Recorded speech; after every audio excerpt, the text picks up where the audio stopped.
हर अध्याय से एक पूछ लेना। जब कथा पूर्ण हो जाए, अध्याय पूर्ण हो जाए तो चौकी को चलाते जाना। कथा के 5 अध्याय है। पहले अध्याय में ये बताया गया कि ये कथा क्यों की जाती है, इस कथा को करने की मुख्य विधियां कौन सी है, इस कथा को करने का उचित समय कौन सा है और इस कथा की सामग्री क्या है।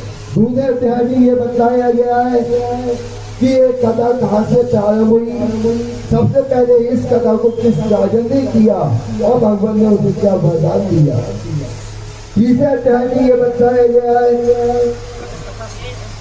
कि भगवान से क्या वरदान मांगा, क्या संकल्प किया और उसे पूर्ण नहीं किया, भगवान कैसे रुष्ट हो गए, क्या दंड दिया। चौथे अध्याय में ये बताया गया है कि भगवान क्या रूप बना गया है और भगवान ने उससे क्या मांगा और उन्हें कैसे झूठ बोला। और पंचम अंतिम अध्याय में ये बताया गया है कि भगवान ने कैसे परीक्षा ली।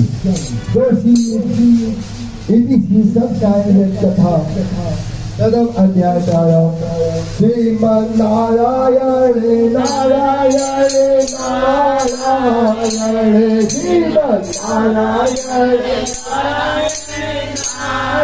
नारायण लक्ष्मी नारायण नारायण नारायण लक्ष्मी नारायण